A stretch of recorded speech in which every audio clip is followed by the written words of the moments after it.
Okay, we're going to do some of Griffiths chapter 2.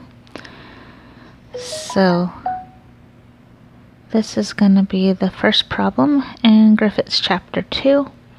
I did an earlier video where we went over the time-independent Schrodinger equation.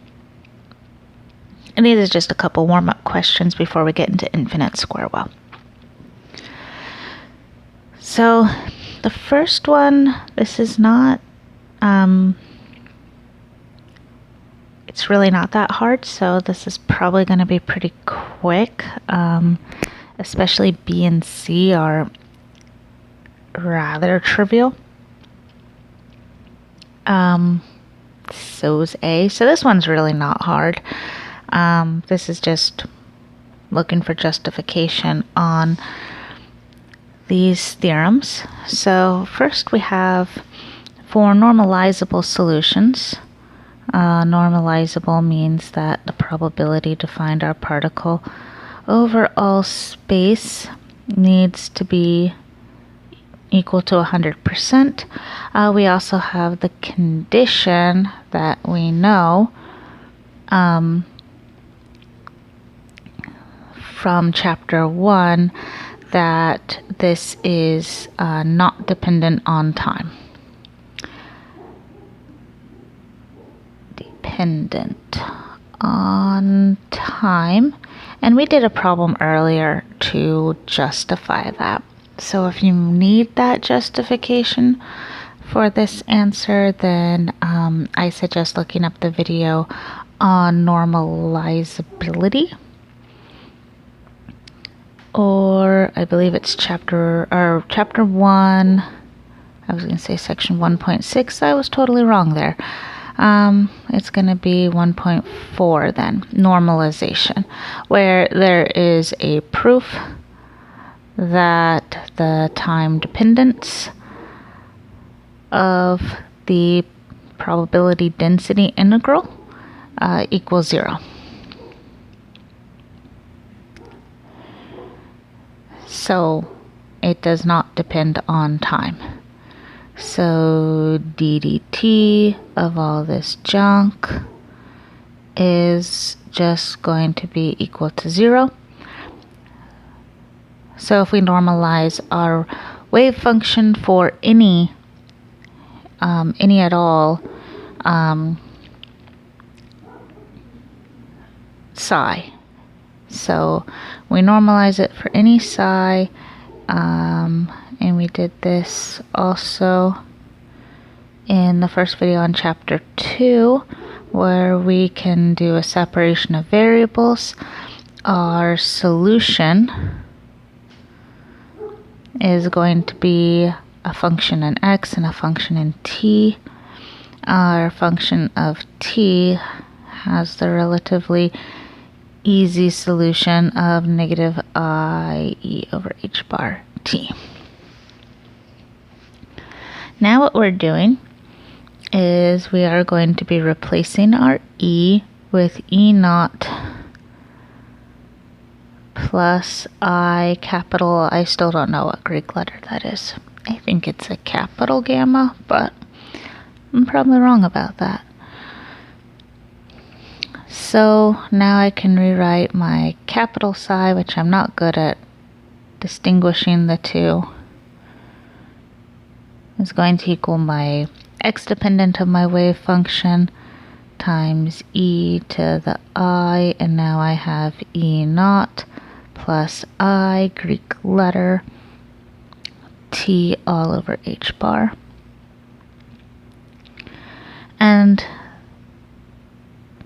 that's just going to equal e to the negative I e naught h bar t.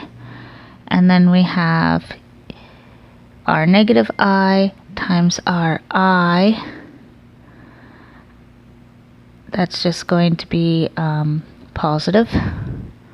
So I get a positive Greek letter over h bar times t out there. So then when we take our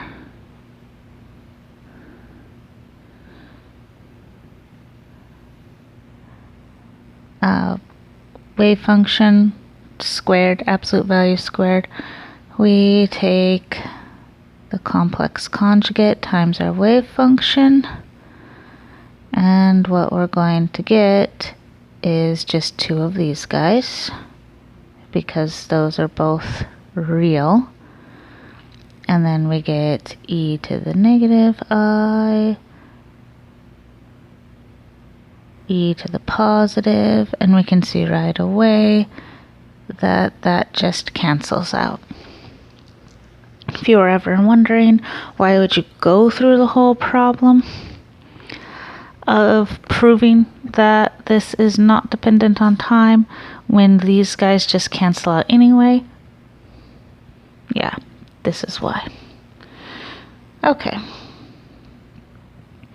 So then I know that 1 is going to be equal to the integral of this guy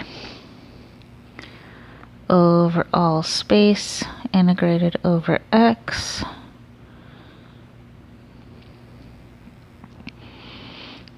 This exponential is not dependent on x, so I can pull it out of the integral, but what you see is that this is clearly not going to be the same for all t.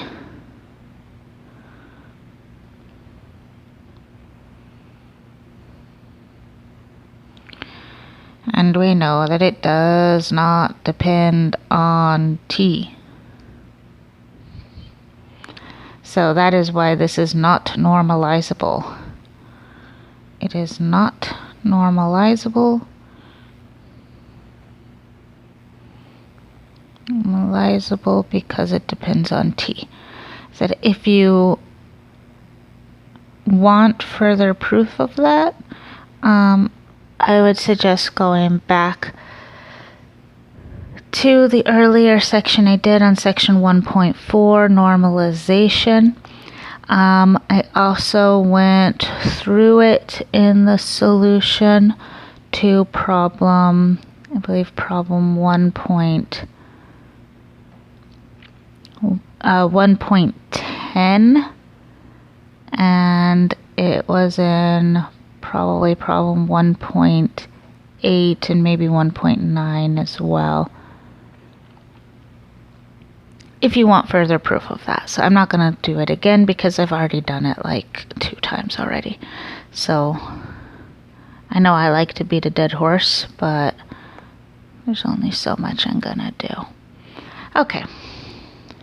Like I said, this problem is not hard. I don't know why it has a little asterisk for like, this is a hard problem, when it's really, really super not hard and kind of, you know, it's this way because it's this way. Okay. Now we have that psi can always be taken to be real. So that would be, what they mean here is this psi, the psi that is only a function of x, can always be real. Can always be real. Unlike the, time-dependent one, where you clearly don't have it being real because it, the solution to that differential equation is obviously not real.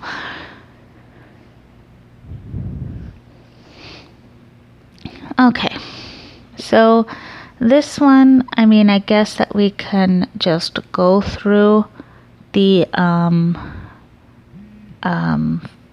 for what would you call it, for completeness sake, let's go through the idea that psi can always be expressed as a linear combination.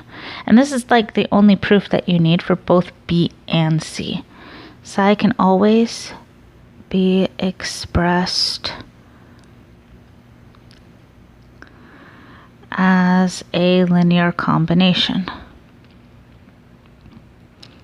Like seriously, this is the exact same solution for both these guys.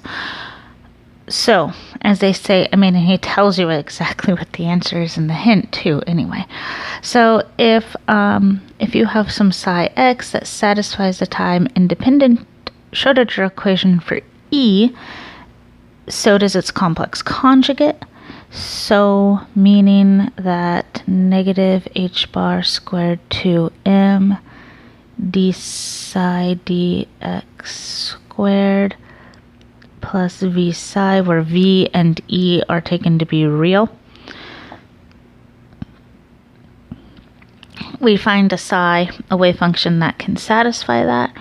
If we have a wave function that is able to satisfy that, then its complex conjugate also satisfies.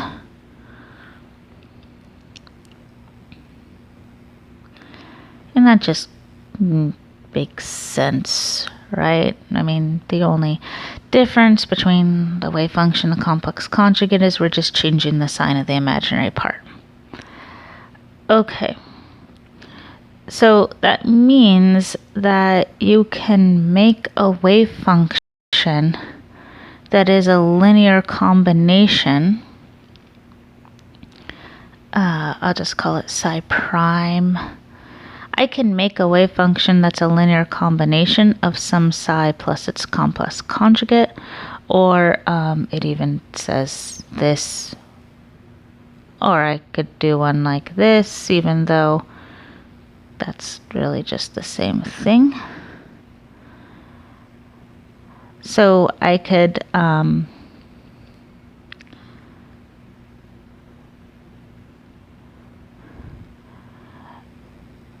rewrite my guy to be in terms of real linear combinations.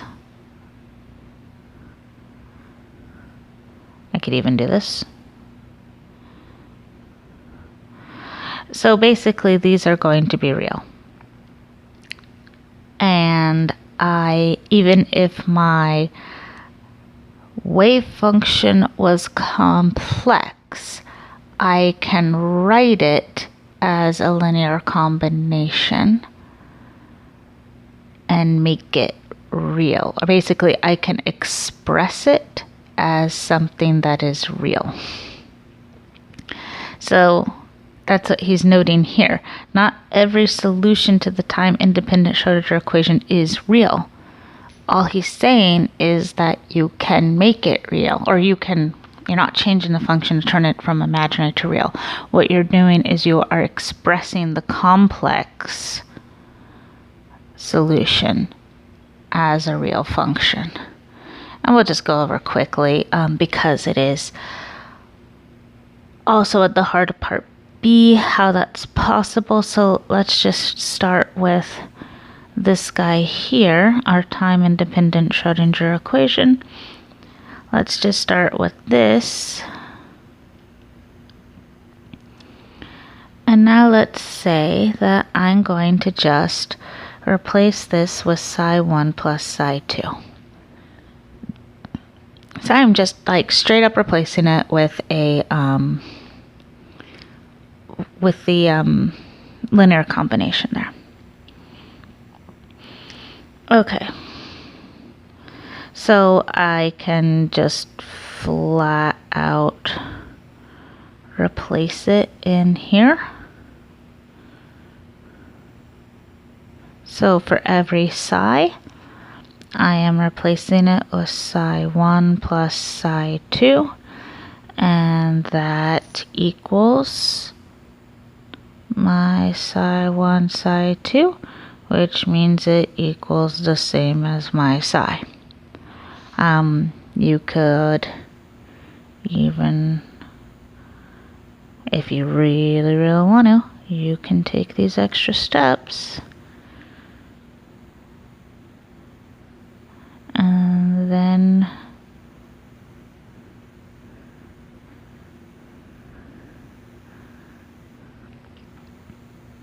all that we really gained from that was that psi 2 was that it still equals. Or I could just straight out just only replace psi with psi 1, psi 2 on, say, the left-hand side of the equation, keep the energy the same, and then I could equate the two of them, meaning that they all equal each other. This is also something that if you're very interested in is, I would say, probably more in the purview of Fourier analysis. But basically all that we're saying here is that instead of using a complicated psi, we can always break down psi into a linear combination of solutions. As we'll see when we get into like real potentials, we will have like a linear set of energy levels to deal with. That's really all there is to this answer. And he pretty much says it right there. So, I guess the only thing you could really do, if you really want to, you can take this guy and you can show that that answer is real.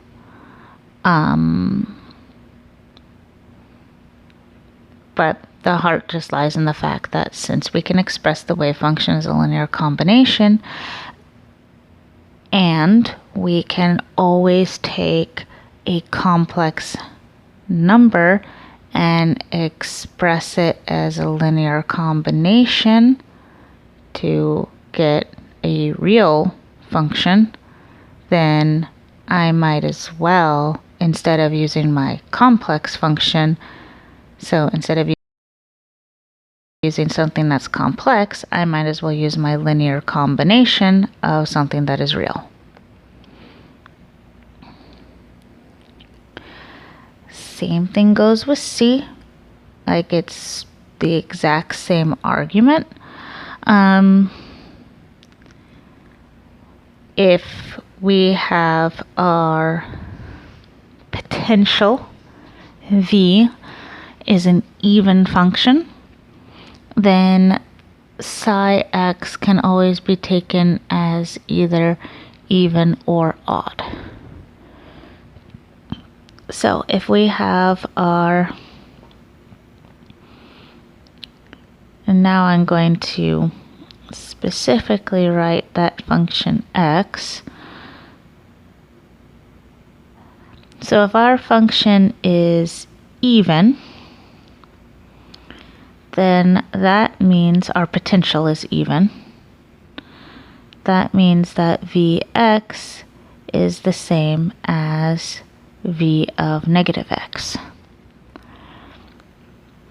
So if psi of x is a solution here, and those are the same, I can just replace this.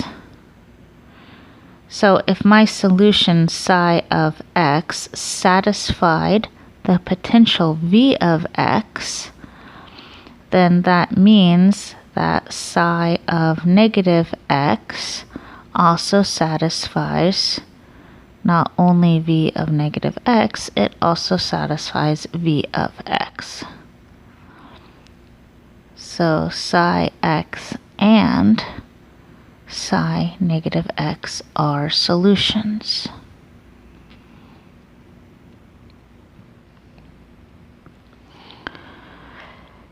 So since those are both solutions, and because I can always write my psi as a linear combination, I can write it as a linear combination of even and odd solutions.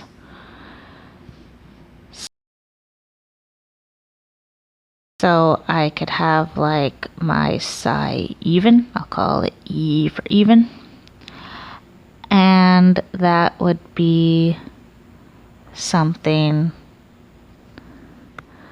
like, say, psi of x plus psi negative x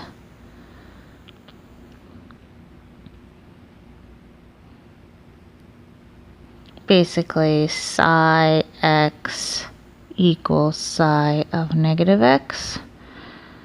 My odd would be like psi x minus,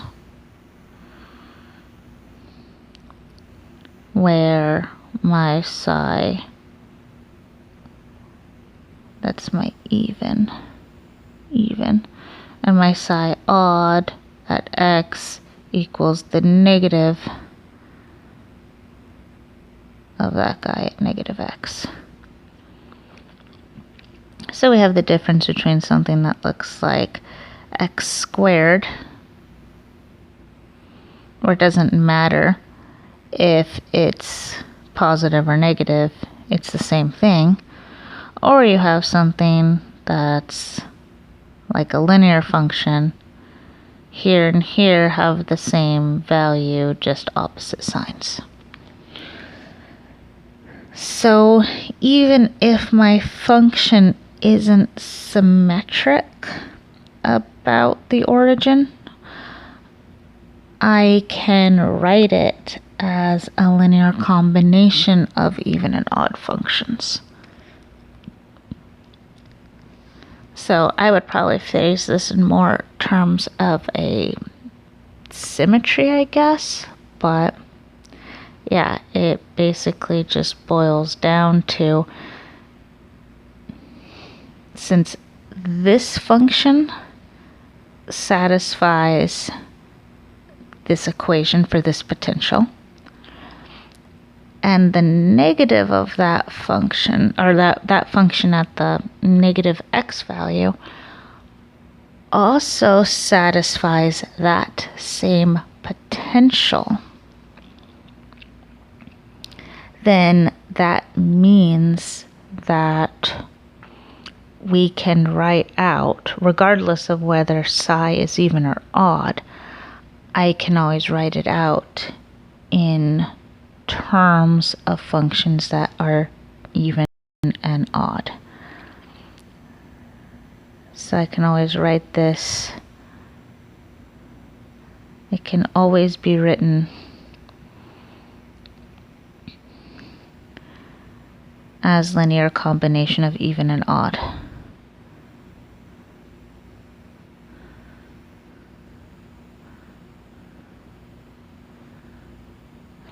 And that's because, so either I have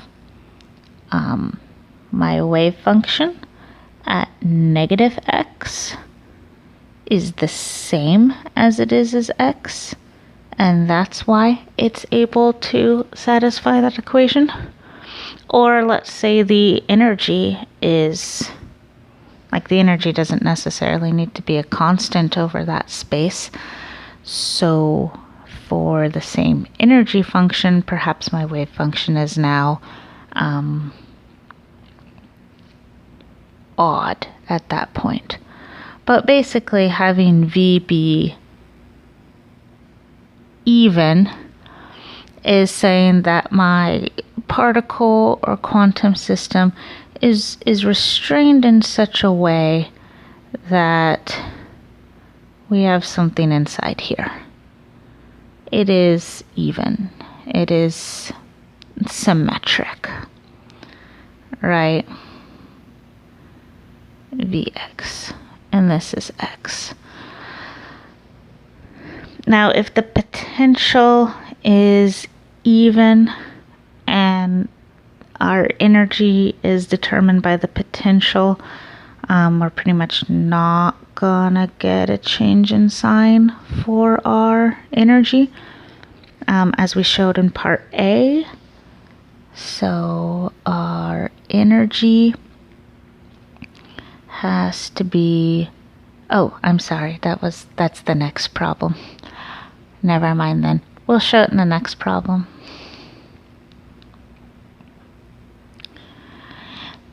You can think of the classical example for this. If I have a particle trapped in a well, in order to be inside this potential, or even say excluded from this potential, whichever way my wave function's going. Can be going to the left or it can be going to the right. Either way, the barrier or the well is the same value for negative x as it is for x.